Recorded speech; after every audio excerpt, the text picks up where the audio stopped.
অতীতের চেয়ে ভয়ঙ্কর নারী, যার নাম শুনে শয়তানও ভয় পেত। ইসলামের ইতিহাসে এক নারী ছিলেন, যার নাম উচ্চারণ করলেই মানুষ শিউরে উঠত।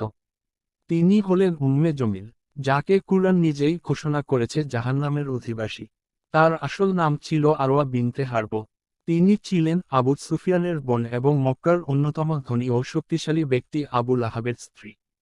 সম্পদ, ক্ষমতা ও গরিমায় তারা এতটাই অন্ধ ছিল যে হৃদয়ে জায়গা ছিল শুধু হিংসা, ঘৃণা আর বিদ্বেষের।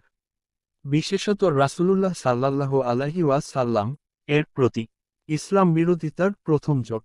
যখন নবী করিম সাল্লাল্লাহু আলাইহি ওয়াসাল্লাম আল্লাহর একত্বের দাওয়াত দিতে শুরু করলেন, তখন যারা সবচেয়ে আগে তার বিরোধিতা করল, তারা হলো আবু লাহাব ও তার স্ত্রী উম্মে জমিল।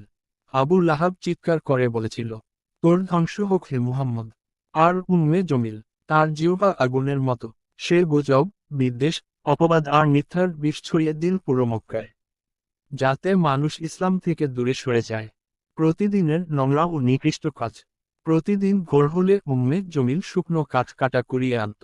তারপর সেগুলো ছড়িয়ে রাখত রাসূলুল্লাহ সাল্লাল্লাহু আলাইহি ওয়াসাল্লাম এর পথ ধরে, যেন তিনি আঘাত পান, রক্তাক্ত হন। দিনে বাজারে যেত, ইসলামের বিরুদ্ধে আগুন ছড়াতে। রাতে ঘরে ঘরে যেত, মানুষকে বলতো, তোমার স্বামী তো মুহাম্মদের জাদুতে পড়ে গেছে। এভাবে সে পরিবারের ঝগড়া লাগিয়ে দিত, কলহ সৃষ্টি করত, মানুষের ঈমান নষ্ট করত। তার জিহ্বা ছিল এমন ধারালো, যা তলোয়ারের চেয়েও বেশি ক্ষতি করত। কুরআনের চিরন্তন ঘোষণা। তার এই ভয়ঙ্কর চরিত্রের কারণেই নাজিল হলো সূরা লাহাব, যেখানে আল্লাহ ঘোষণা করলেন, সে, আবু লাহাব, আগুনে প্রবেশ করবে। আর তার স্ত্রী, যে কাঠকুটো বহন করত, তার গলায় থাকবে খেজুরের রশির ফাঁস। এই ঘোষণাই ছিল উম্মে জমিলের ভবিষ্যৎ পরিণতির শিলমোহর।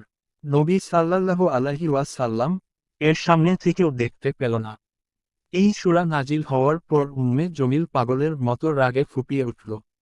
হাতে বড় পাথর নিয়ে চিৎকার করতে করতে বের হলো, মুহাম্মদ কোথায়? সে আমার আর আমার স্বামীর বিরুদ্ধে কথা বলেছে।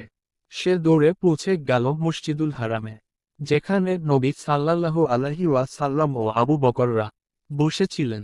কিন্তু আল্লাহ তার চোখে অদৃশ্য পর্দা টেনে দিলেন। রাসূল সাল্লাল্লাহু আলাইহি ওয়াসাল্লাম তার সামনে বসে থাকা সত্ত্বেও সে তাকে দেখতে পেল না। আবু বকররা অবাক হয়ে বললেন, ইয়া রাসূলাল্লাহ, সে তো আপনার সামনে দিয়েই গেল, আপনাকে দেখল না কেন?